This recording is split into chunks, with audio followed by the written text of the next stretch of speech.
At $200, a Super Nintendo setup costs twice as much as the old system. For the money, the company promises better pictures, sound, and adventure.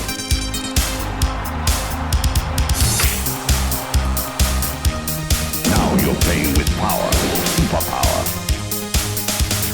You're the king, I tell you! The king! Only for Super NES. Only on Super NES.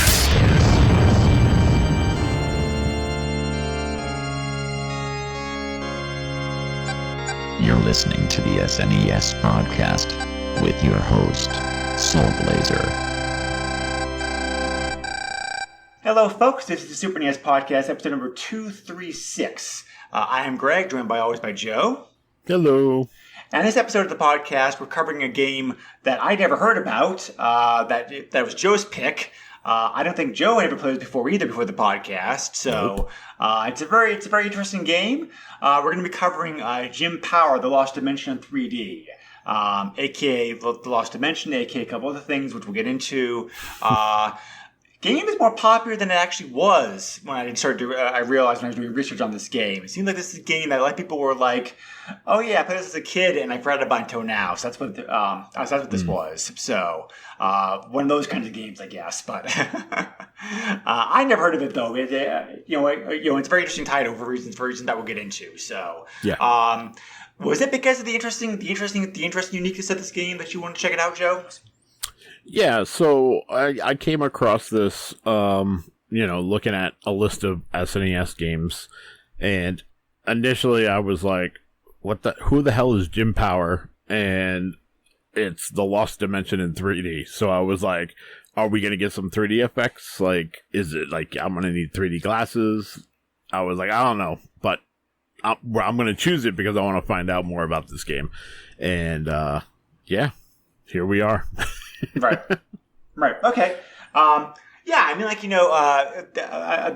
fact this game is available on modern systems does give some testimony to the fact that this game was, at least has a reputation behind it, even though somehow I never actually heard of the game. So, it's very interesting. So Jim Power was developed by a company we've not covered yet, but published by a company that we've not covered yet. So I'll spend a little bit of time talking about that stuff first to set things up. Like many games of this time period, they were done by this game was developed by a European company, a French company called Lorcel, which was around from 1983 to the early 1990s. They mostly did, being a European company, they mostly did games for European computers and for European gamers. So not many of their games came over here to the West. So probably people have not heard of them, especially nowadays. Even though they've developed about 150 games during their lifespan, so they were a very prolific developer. But very few of those games are actually for consoles. They did so. The only games for consoles that came out here in the West that people may have played or heard them from. They did a karate game called the Best Championship Karate for like NES and Game Boy. They also Super NES ported that as well. Also, they did a tennis game, a skiing and snowboarding game. They also did a puzzle game for the Game Gear that called Squeak. So. And then they also did, and that's pretty much about it as far as like Western console releases. Yeah, Best of the Best is about the only title that I recognize there, and that's a game for the Nintendo. So yeah. Well, I don't think it was officially licensed either. I'm trying to see here from the box art if I can tell. I thought Best of the Best was. Oh, I don't see. Oh! They had the wrong console. The console version on here. That's why I can't tell. No, it probably was licensed. Okay. But anyway, yeah. They actually had developed a game. So Lost Dimension is actually kind of pseudo sequel to like another Jim Power game, because they'd also developed. Jim Power and Mutant Planet the year before this game in 1992, which was a CD-ROM game and also got ported over to various computers and consoles at the time as well. So there are differences differences between Mutant Power and between this game, but I just pretty much Lost Dimensions pretty much just this. Lost Dimensions pretty much is Mutant Planet, with just a few extra bells and whistles added onto it, and also 3D gimmick applied as well, which, as Hell suggests, is also a key. It was also a key part of this game. So the game came out in 1993. December 1993 for North America. It curiously enough did not get a European release, despite the fact it was developed by European company. I guess they figured that the computers that they already had put the game out for, because the game also came out for DOS, Windows, DOS, Windows as well, was good enough for the cost-conscious European market. So it only ever got released in the Super NES in North America. The game was published by Lorcell in Europe for all other consoles, but for North America, another small company called Electro Brain published the game. If you haven't heard about them, don't worry about it. They weren't around for very long. They were a publisher based in Salt Lake City that was active in 1998, and they only published a handful of games. Their games they published were very unique, I guess is the way I could describe it. Different.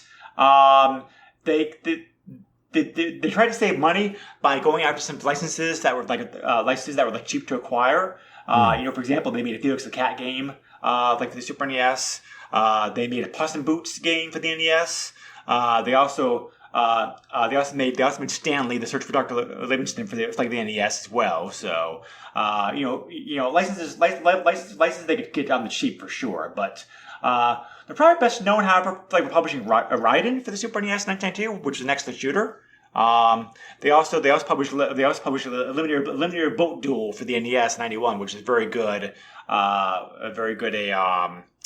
What's the NES published boat racing game? The name just slipped off my mind. But I know what you're talking about. Yeah, it's similar to that game. In many ways. So, So some of the games they published are very good. I think it's just that they published a lot of obscure license-based or kind of odd games, odd games. So that's one of the reasons they probably didn't last very long as a company. So, but anyway. It's Eliminator Boat Duel. Yes, that's the game that they published. But I'm saying Rare also developed a similar game for the NES. I can't think of the name of that game right now. Oh, gotcha. But this game, Cobra Triangle.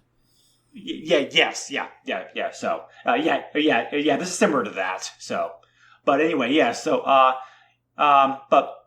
Electro Brain was a pretty interesting publisher. It kind of makes sense an oddball publisher want to publish an oddball game like this, because this is a very oddball game for reasons that we're going to talk about here. So, because this game is really just simply an enhanced version of an earlier computer game, many of the same people who worked the original version of the game also worked the Super NES version as well. As a lot of the same cast came over. So it's a port, but not really a port, if that makes sense. I mean, it is basically the same game, they added on to enhance a few things, tweaked up the Super NES, and also added in 3D effect. So the 3D effect is really what people know. It's really the reason this game this game's known for today. I believe. I tried to look online, Joe. I don't know if you looked as well too, but I believe this was the only Super NES game to actually published with glasses. I believe you are right. So, why they wanted to do that gimmick, I don't know. I suspect maybe Lorcell was trying to make a hit in the market and try and do something different as far as the games went, and try to add in kind of like a gimmick. I found pictures of the glasses online. They're not anything fancy. They're just typical movie style 3D glasses with a red paint in one eye, blue paint in the other, that kind of stuff. Yeah. So I would have been interested to try it with the glasses, But I didn't have anything on hand, or I did anything in time cheaply enough for the podcast to give it a shot. Same. There's also no telling how well there's also no telling how well the effect would work in modern emulation and modern releases of the game, because it's like I really don't know.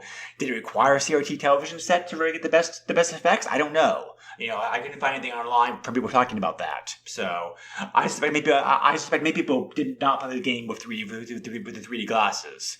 Just like, do you remember how with the NES, Joe, or Rad Racer, yep. and the World Runner also came out with the glasses. Yep. For you could push select in both games, activate 3D mode. It was a gimmick going. It didn't really work that well. So, yep. However, the 3D effect of this game has integrated the game in a much different way. So we'll get into it here in a moment, but the glasses may actually have helped. That's why I said just unfortunate I wasn't able to obtain one or similar enough pair to be able to give the game a shot. Shot the 3D effect. They are for sale. I could not find the glasses for sale by themselves on eBay. They are available for sale, but they're available for sale as part of the game in like a complete box version. So I wasn't about to pay that much money for curiosity's sake. But the actual game itself. So this is I don't know where the name Jim Power comes from. It's obviously just something that the company thought of as kind of like a cool, edgy sound, sound name for the '90s, I guess. But it's your typical shooter game. However, it does have some gimmicks beyond the big gimmick of 3D, which we'll talk about in depth here in a little bit. There's seven stages altogether in this game, and the stages alternate back and forth between like different gameplay styles. The three different gameplay styles in this game. The first gameplay style is where you're controlling Jim Power as he's going sideways like to a platformer stage, blasting enemies, jumping, that kind of stuff. The second phase is where you're controlling a ship in a ship in a side viewing aspect as well, going through the stages. And the third aspect is where you actually dropped off by ship onto a land, and you have an overhead view of your person where you're going to shoot, turn them around, that kind of stuff. So these modes and the overall style of this gameplay really reminded me very, very strongly about Contra 3: The Alien Wars. Yes.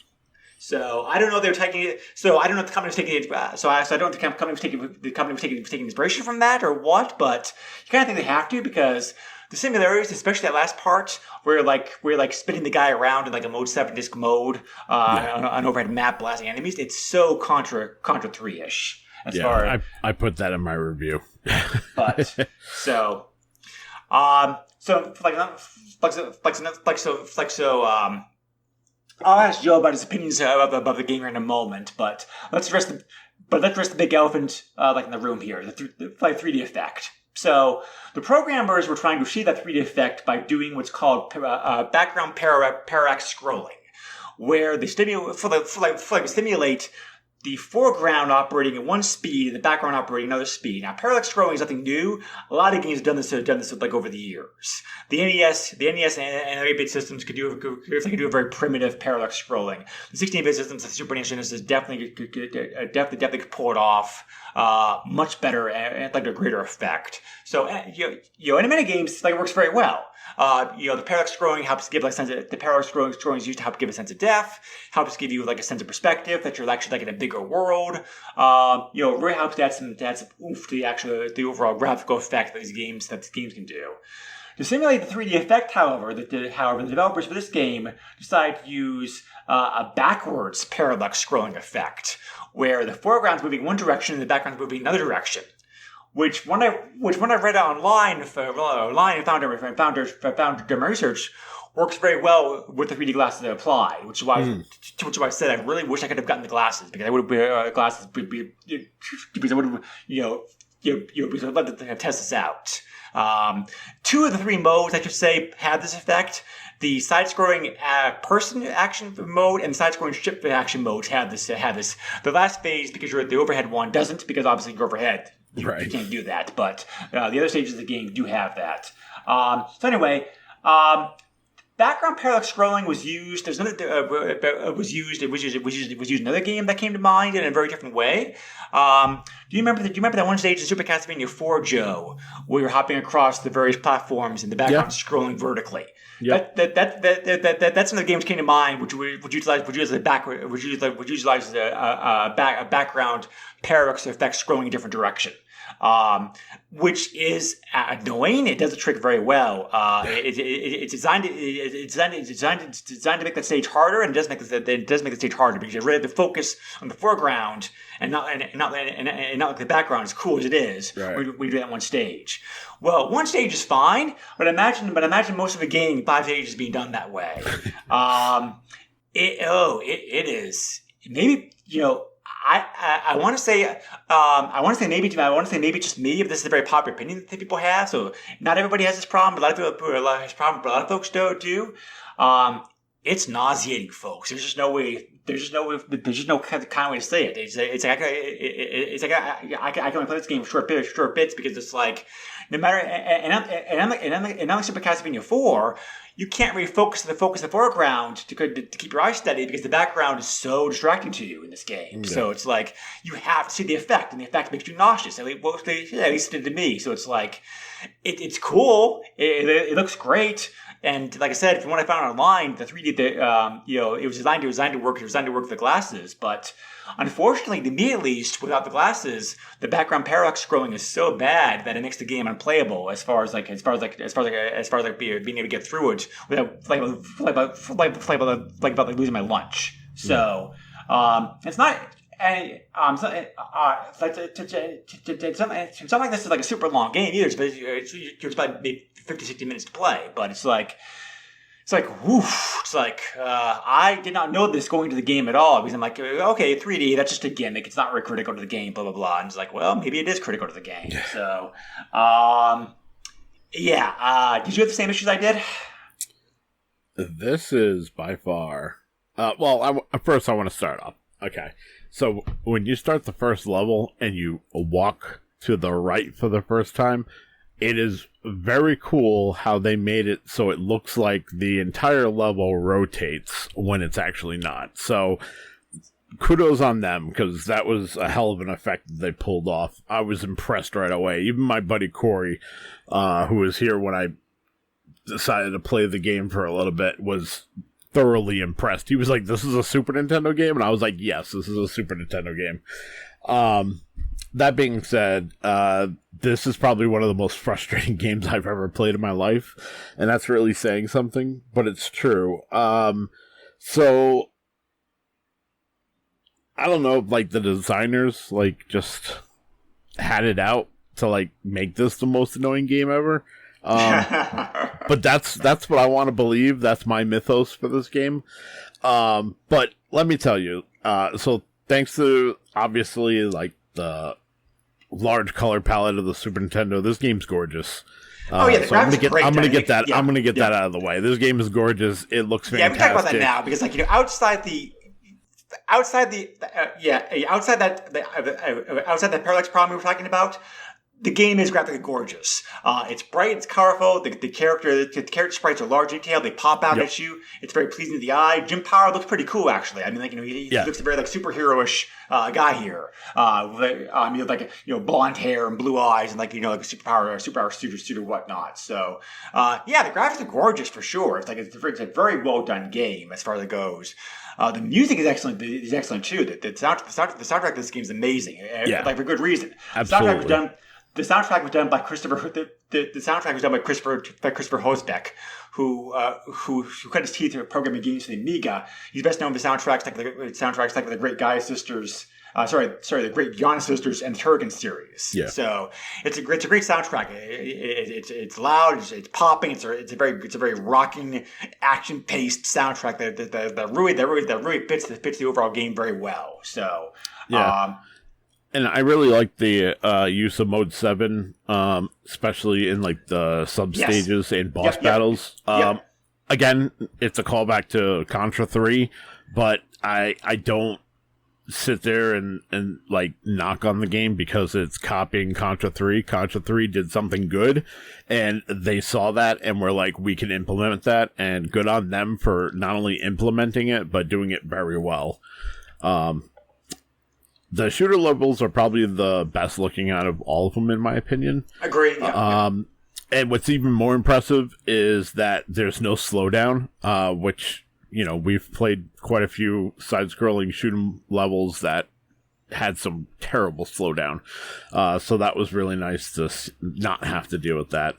As we've talked about, the parallax scrolling is amazing. It simulates the 3D effect really well, and it goes up to like 12 layers of scrolling, which is incredible. Something like that, yes. Yeah, so, and as Greg mentioned, the backgrounds move in opposite directions, which obviously gives it the cool effect, but as Greg mentioned, it is disorienting in motion. I don't get motion sickness that often, but this game literally brought me to the brink. So, Yeah. If you're gonna play this game, just beware. I did see one report online. I obviously cannot confirm if it's true or not, but I personally believe it. I did see one report from somebody as a kid that this game actually triggered a seizure for him. So, and that's how he first knew he had that problem, because this game caused it. So, Right. I mean, again, I can't verify that, but I believe it because what this game does. So Jim can fire single shots slowly or rapid fire with his default weapon, and has potentially screen clearing bombs. There are many power-ups that increase your power in your shots, and it evolves with each level. Mercifully, you do keep your weapon items after death. True, yeah. And the evolution keeps up until the game's conclusion. There is an invincibility power-up, but it barely lasts. And honestly, when you die, you're more invincible longer than you are by picking up that power-up, just to give you a heads up. You can tell this game is definitely like a computer port or a port, because it has Yes. a very Amiga feel to it still, despite the fact, despite how great the game is. The fonts used, some of the graphic, the tiles being selected, it definitely has a very this is an Amiga, like an Amiga port, basically. Yeah. So not knocking it for that reason. I'm just saying just saying it screams European computer game for a port to you. But yeah, sorry, go ahead. Yeah, so I mean, this is a very ambitious game. The three gameplay styles alone makes it very ambitious, but then like the fact of like how they pull that off really sets that tone. So I mean, the main portion of the game is your side-scrolling, a la Turrican. I mean, there's going to be comparisons all over this place. But three stages. Yeah, 3 out of 7 stages of this game are like a side-scrolling, like run and jump platformer style. So.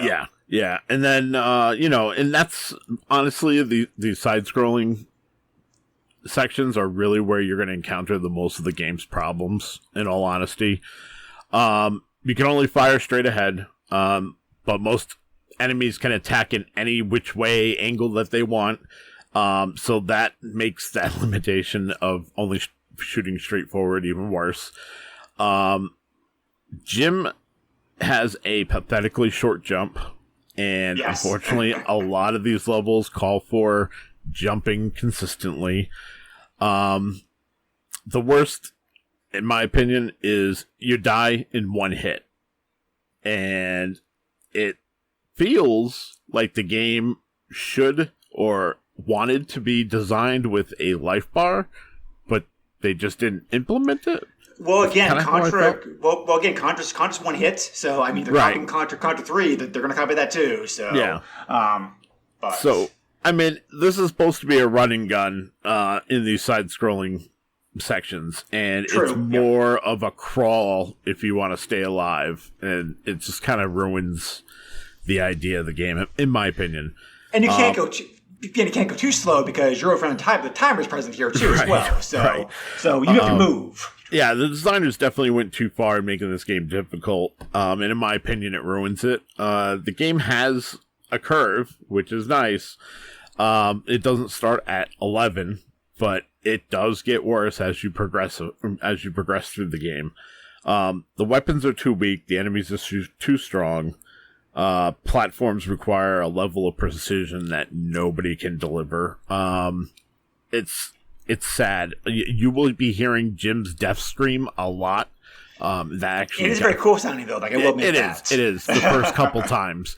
There are it is some very voices. cool. Yeah. We didn't mention yet. There are a couple of voice samples in this game as well. One of them being the death scream, which is like very cool. Yeah. But yes, you will be hearing it a lot. So I actually differ from you a little bit on this game, Joe, because it's like I do agree with you about like all the frustrations that this game has. It is very hard. It's very challenging. I wish the game had unlimited continues. It doesn't. And my biggest complaint was I thought that some of the stages felt very cramped. We can't really move around or jump up and down or move around very much. So that's definitely a problem. It's a very weird combination to me of like a European platformer game combined with like an American style or Japanese style. Probably more I could say run and jump a la Contra game. Yeah. It's like those two genres got meshed together to create this game. So. I definitely agree with you with all the frustrations this game has. I definitely agree with you. I definitely agree with you. Like it's a very difficult game, but setting aside the parallax scrolling issue, which we talked about before, and we'll get back to here again toward the end. Set that aside. And I actually had fun with the game. You know, I actually enjoyed it quite a bit. I thought it was a very challenging, difficult, unique combination platformer slash shooter. And I definitely had fun playing it. I kept playing the game. I kept playing the game using save states, of course, until I was good enough to actually beat the game. That's how much I liked it. So, it's definitely a very unique game even outside of the 3D perspective. I think what the developers trying to do here with this game to make a very unique mesh up platforming style action game, for the most part succeeded. You know, I do agree it's very difficult. I do agree it's very, very challenging. People who don't have any patience or time for genres like this probably are not going to like it. But, you know, I think anybody out there looking for like a good, strong challenge of a game of this type for this time period, definitely check this out. Because I think that the overall gameplay, I think you're solid. And, you know, obviously people must agree with me because the game is available on modern systems still. We'll cover, we'll talk about other ports and versions of this game, in a bit. So, yeah, the gameplay to me was very. I usually don't care very much for European style games because obviously European style games are developed for a different mentality than we over here. Than we have here in the West. But I thought the developers did a good job of meshing European platforming style with Japanese / American style running gun action to make for the unique challenge. So yes, yes, I agree with you. The game's very hard, very frustrating, and yes, I do agree. And yes, I do agree. Some things that should have been tweaked or adjusted. But I think anybody out there who enjoys games of this type definitely should give this a shot because it's a very it's a very rewarding experience to be able to get to this game and feel confident in being able to conquer a hard game like this. So I know you're going to get into it, so it's a simple yes or no question. But because this is the one thing I would like, if anybody out there does anything with this game, I would like them to mod it so that there is a life bar, because I think that would greatly change the gameplay of this. But it would, yes. I didn't look for one, but there may be a mod out there. I just didn't look for it. Yeah, I was gonna say any of these modern versions that are available actually tweak that to where there's a life bar. Not that I saw. Okay. They're pretty much like I said, we will talk about that here next. But not that I saw. Yeah.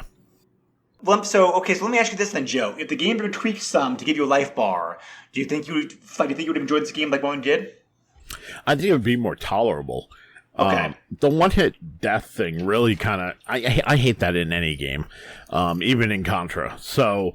Yeah, whereas I'm used to it. It really didn't bother me at all. I like to have this here. So. Yeah. So, a life bar, just, give me, 3 hits. You know what I mean? Nothing major, but, give me 3 hits. At least give me a fighting chance. But, because I'm treating it like a running gun, and it took me probably, because I'm not the smartest guy in the world. I'm kind of stubborn. So it took me 10 minutes to get past the first section because I kept running into the same enemy that would jump down and hit me, and kill me because I was just run and gun. And that's not how the game that is how the game wants you to play it, but that's not how you can play the game. So I don't know, a life bar that would just be a little forgiving. That's really all. Other than that, like we said, the graphics are phenomenal. Even with the parallax scrolling giving you that motion sickness, it's still a gorgeous game. The soundtrack is amazing. I absolutely love the soundtrack. So there's a lot of potential here that I feel, unfortunately kind of fell by the wayside because of the outcome. But overall, I agree with you. Looking online, it does look like there was a healthy following for this game, and the fact that there are modern ports shows that I am definitely in the minority here. Well, you're definitely not in the minority in feeling this is a difficult game. A lot of people, you look up any kind of list of top 10 most difficult Super NES games, and you already see this game listed for sure because a lot of folks consider this to be not only one of the most difficult games made in the system, maybe one of the most difficult games ever made. Period. Yeah. So you're definitely not alone in feeling this game is hard. I was just saying, you and I are coming at it from different ways. I don't mind the challenge. Right, I recognize the fact how difficult it is, but because I like games of this type, I was willing to give it a fair shake. Yeah. Whereas compared to something like Dark Souls, for example, I bounced off that game hard because it's this just this just too hard for me. So it depends upon it really depends upon what kind of games that you like. So. Anyway, so we already mentioned this game came out for MS-DOS, like the Super NES, back in the day. When the version of the game came later, 2015. A port of it came out for that. There was actually, Joe, a version of this which was also being developed at the same time for the Genesis. The game for some reason the game had a different name. It's called Jim Power, the arcade game. The game was almost finished, but for some reason, development on the game was stopped and it never finished. Why? I could not find out anything online. Unfortunately, with older games, it's very hard to find out concrete reasons as to why things like this happened. My guess is that maybe they felt the game wasn't selling very well on the Super NES, and decided maybe that continuing to put the money and time into developing a Genesis version of the game wasn't worth it. But because Genesis version of the game also has the parallax background scrolling effect to it. So I assume it also would have shipped like glasses had it come out. The game was almost finished. All the levels present there. The major things to add into the game still was the ending because that as the version of the game was, the game couldn't be finished. And it was, there was a single musical track in the game, instead of being multiple tracks as it would have been the finished game. And also there's placeholder sound effects from Mega Turrican, another game that L'Oreal developed in the game. So basically there are some minor graphical differences between Lost Dimension, like an arcade game. Mostly make the game work a bit better Genesis versus Super NES. So one of the major differences is the top down stages were replaced by additional shoot 'em up levels because it was that mode requires mode 7, and the Genesis didn't have mode 7. So obviously they've always felt that they couldn't pull that off very well on that. So substituted in additional side scrolling levels instead, which is why the game was renamed to the arcade game, because it gave more of an arcade feel to it. So a company called Pico Interactive, which you may have heard of, Joe. They've been around for 10 years. They're well known for both making new retro style games and also finishing up and releasing older games. They got the rights to the game, Genesis version of the game, finished the ROM and released it. Released in 2021. So, okay. so you're able to play the arcade game in its glory, quote unquote. Today if you want to. At the same time, also curiously enough, they also Pico Interactive also done a D-port of the game onto the NES, which was also released at the same time. So the NES version of the game is actually very impressive, flexing the limitations because of course developers have more modern tools and more powerful software available to them nowadays than they did like back in the 90s. So the NES version of the game obviously doesn't feature the parallax scrolling effect, right, which may make it easier to play for some people because of the fact that it's not there, but. Graphics look very good. The music's the same. Obviously downgraded to fit on the NES sound chip instead. But it's a very good deport of the game. So, and as I mentioned before, the game did get re-released for the Switch and PS4 in June 2022. I forget to check the pricing to see how much the game is these days, but I can't imagine. I can't imagine the game being very expensive. The Switch and PS4 versions of the game is a straight Super NES port of the game. That's why I said there's no difference as far as I'm aware of. Okay, cool. So those are the versions of the game. So yes, So the Super NES version of the game has parallax scrolling. The Genesis version has parallax scrolling. The PS4 and Switch versions, because it ports the Super NES version of the game, obviously have parallax scrolling. Most of the computer versions of the game also have parallax scrolling. Honestly, if you like this game with the parallax scrolling really makes you motion sick like I do, maybe check out the NES version instead because it's still a good version of the game despite the fact that 8 bits supposed to 16 bits.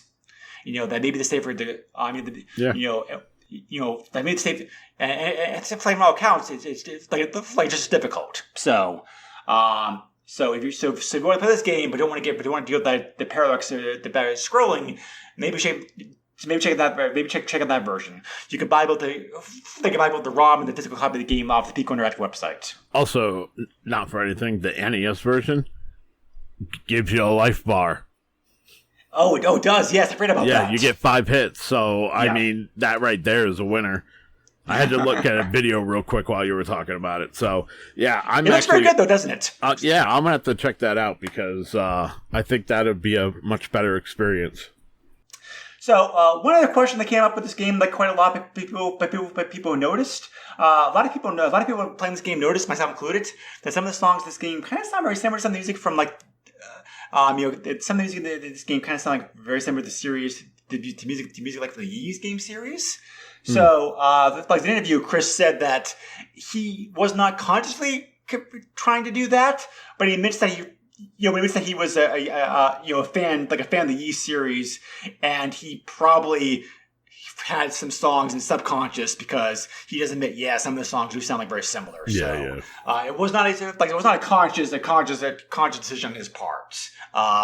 He would not be the only sound programmer / composer who did that either. By the way, so many people were subconsciously influenced by something and then realized, oh crap, I didn't even know I was doing that. So, but stories too, as a matter of fact, also, like for example. Just to give a quick example here, there was a Star Trek episode, which was from the second season, which was written up by somebody on staff, developed, produced, ready to air. Somebody realized this story here is very similar to a science fiction story written by some other guy, which came out 30 years before. So, and the writer's like, "Oh crap, you're right. I did read that story as a kid. Maybe it influenced me." So NBC was in a panic about what to do. They reached out to the author to find out what would be required from him to get permission to air the episode. This episode, by the way, is actually very famous. The famous Tribbles episode, by the way. Yeah, so, okay. So the author replied, hey, just send me a signed autographed copy of the script, like the writer, and we'll call it even. So they got off pretty easy with that. Nice. So yeah, that kind of unconscious influence happens all the time in the business. Reviews of the game when it came out at the time were pretty mixed. Most of the same reasons that you and I already talked about. Everybody praised the graphics and music effect, like in the 3D effect, which apparently worked decently well from when I read with the glasses. So, but they also admitted yes, it was a very difficult game. So, the Temp Hour gave it 3.12 out of 1.125 out of 5, while EGM gave it like a 6 out of 10. So. Like I said, nowadays I think this game's still worth playing. Even get around the parallax scrolling, making you want to hurl. And if you're looking for a very difficult side-scrolling action game, this game definitely fun to play. Like I said, it is available. It is available on Switch on Switch and PS4, or you can buy you can also buy the Genesis version of the game. Curiously enough, the Super NES version is the only version that's not commercially available. but since it's the same version that's on the PS4 and Switch, you basically are getting there anyway. So, or if you want to, the NES version of the game, as we talked about, is a very good demake that also removes the parallax scrolling and also gives you, like as Joe mentioned, a hit bar. So, which version you want to check out, it's up to you. But definitely, I think this game's good enough to check out Joe play today, for sure. Yeah, I mean, I'm not going to discourage anyone from playing the game. I think visually, this deserves to be put into your Super Nintendo or booted on an emulator. You should at least experience it once and then make your own opinion and then go from there. But yeah, you should definitely give it a shot at least. So there are some cheat codes available in this game, which I'm not sure if you knew about this, Joe, but it might help a little bit. Do they give you a hitbox? No. There is a you have to start the game and then put a sequence of button pushes on controller 2 in the game. You hear a tone at that point, then you can push the buttons on controller 2 to give you to tell you the cheats. Cheats available in this game are level skip. 9 bombs, 9 keys. We didn't talk about the keys very much, but they're just like I said, it's a very European platformer style holdover. 9 lives is no sheet. That's the one. That's what I was thinking about. That I have the most. Or to reset the timer. Try to give it a full timer bar again. Yeah. So pretty good. Like some pretty good cheat codes. Yeah. There are also cheat codes available. Genesis version of the game. There's also like a sound test available for the NES version of the game as well. Also, by the way, just mention those real quickly. The game's not too hard to find on eBay. It is on there. Considering all things, the price for the card only is pretty cheap. Maybe because of the fact that this game is not super popular. I mean, it is popular enough for it to get ports, but, I think this game is very divisive because of how difficult it is. So, the car price of this game is pretty cheap. CIB obviously is more expensive because it's more expensive as most Super NES CIB games are. It's with the glasses, however, that the game gets more stupidly expensive, of course. So, 50 copies of this game were available on eBay when I looked recently. It's 15 copies of the game sold recently. These prices include shipping. Currently, prices of the game sold anywhere from $10 to $15. That's what I said. By Super NES standards, that's pretty cheap. CIB copies of the game without the glasses, otherwise complete with no glasses, were anywhere from $16 to $25. Which is like what I said before. If you can get a copy, a 3D glasses from somewhere else to supplement it, maybe you want to go that route because you want a copy with the glasses. Those sold anywhere from $52 to $150. So definitely a huge price spike increase for the glasses. And I'm like, maybe you can find some two glasses out there somewhere. I didn't look for them, so I gotta imagine you could find like a cheap movie IMAX style glasses that might work pretty well. I thought, like I said before, I don't know. Will this work?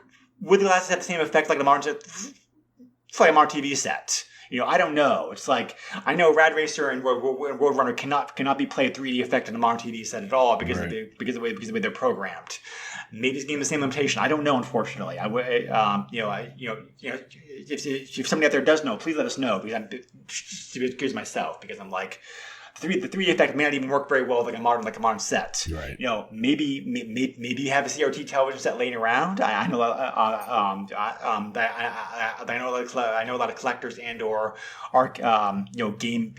retro game players do have hold on to one for reasons like this. But anyway, that's a long-winded explanation of saying the glasses probably can be obtained somewhere else for cheaper. They're cheaper than buying a CIB copy with the glasses, unless you really want to go the whole authentic experience. Yeah. Anyway, yeah. So, pretty cool game. It's like I said. I wish I wish I could experience the game with the actual glasses effect to get the full 3D perspective and see how it played. Mm. Anyway, I think that's about everything I have. Everything I have to say for this game. You have any final thoughts, Joe? I do not. Okay. Next time we're covering more popular game for the system for sure. We are having a guest host on the episode. I will not say who this person is yet to keep the surprise. I also will not say when this episode is going to be released because there are difficulties with trying to get somebody like on the podcast, and also because of the holiday coming up. Mm. I expect there to be a week delay. At least, perhaps a little bit more for this episode, for the next episode. We'll get out to you guys as soon as possible, but we do appreciate your patience.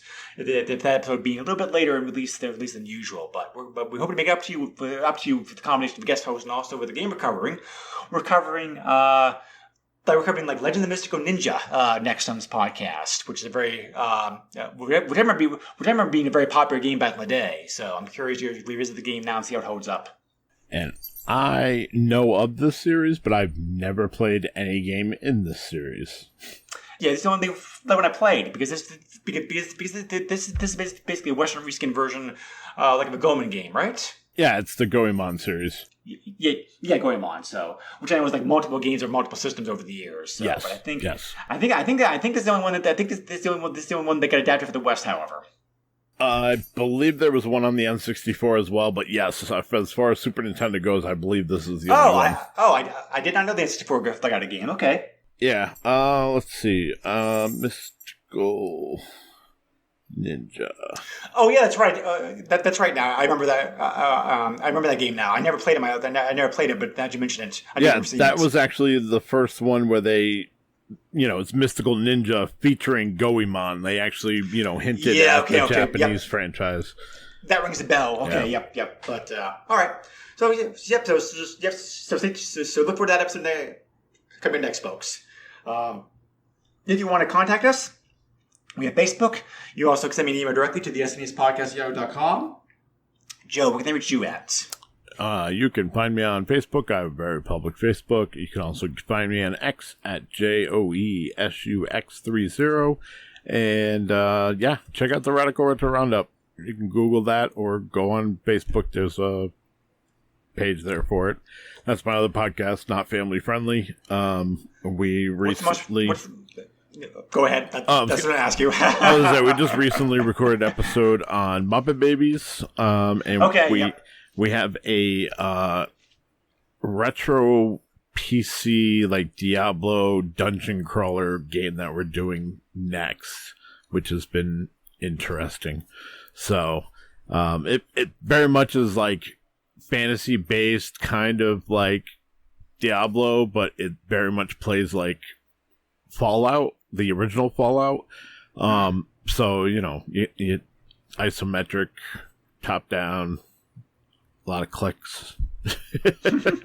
I haven't played a game like that in a while, so it's like George mentioned it, and I was just like, okay, yeah, cool. And then I started like playing it, and I was like, why did I do this? Did you during the course of your research like maybe check out any episodes like the reboot? Out of curiosity? So no, I didn't end up doing that. But not only did you say something about it, but I actually had my buddy Rob McCallum actually messaged me and was like, "Dude, don't sleep on the new Muppet Babies." He's like, "It's fantastic." So it's marked as something I need to do. Like, I downloaded all the new episodes, so there is a chance that I will go through that entire series, but I have not yet, no. Okay, all right, because the plan is there. Because I know the reboot's available on Disney Plus. Yeah. But unfortunately, the original show, because copyright trademarks is stuck in hell. Yeah. And that's why sadly it's not available for streaming anywhere. So maybe one of these years they finally get the copyrights and everything worked out, because it's a shame. Because I remember I never watched the show. I never watched the show because I was kind of outgrown cartoons by the time it came out. But yeah, I remember seeing it on. I remember how popular it was. So. Yeah. But anyway, all right, sounds good. Thank you very much for listening to the podcast, everybody. We appreciate it as always. Stay safe, everybody. Be well. Catch you next time. Bye. Nintendo controls 80% of the video market. But no matter how you play the game, or which game you play, things definitely have come a long way since Pac-Man. Now you're playing with power. Deep power.